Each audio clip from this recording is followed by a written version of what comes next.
can you just give me a few tips on new bands starting out and how they can kind of make their way in the music industry? Yeah, I think the future is that you should be good, obviously, and then if you're good and you've written some good songs, you should live on fresh air, live in the back of a van like we did for years and years and years, and play the pubs and play the clubs and play anywhere you can. You know, just gig around, and every time you gig, the singer should say from the stage at the end, you know, if you like what you heard tonight, put your email address in the box or the bucket by the door, and we won't send you any junk mail, but we will let you know what we're up to, when our next gig is, where we're going to be. And I think that's the only way forward. Over the years, you can build up a lot of email addresses and start to do business with the people who believe in you. Just do that directly. Yeah, I mean, I think what we have these days that we didn't have when we started out was the internet.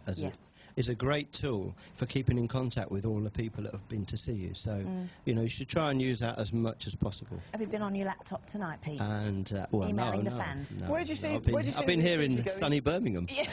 I mean, it's lovely. You predict, obviously, you know, I was saying to you before, I've seen interviews with you a few years ago saying that soon record labels are going to be going to the wall, CD sales, and this before that happened. So where do you kind of see it in the next few years?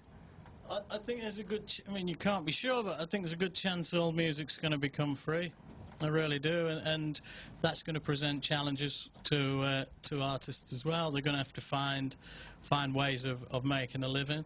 But I think if you're doing something interesting and you can still play to a lot of people, you can make a living from the concert tickets.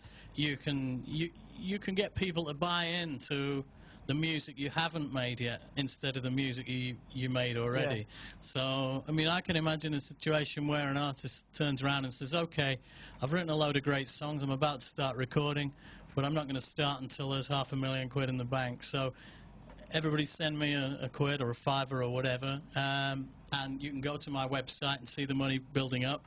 And when it hits the target, we'll start recording. So what would happen then is you'd actually make a living out the music you haven't made instead of making a living out the music you've recorded already. What happens if you end up going a bit mental or something and you can't write any music? Then you keep the money and you go to the Barbados. We've been through this, Emma. People don't want that. Well, you know, there's always something happens to you, and what happens to the album that you're supposed to be making? Well, it depends who goes mental, really. If the drummer goes mental, you just get another one. If the singer goes mental, well, you just get another one. You'd have to finish it. Just get them better by using the fund. I think this band has precedence on both counts, don't it? Quality.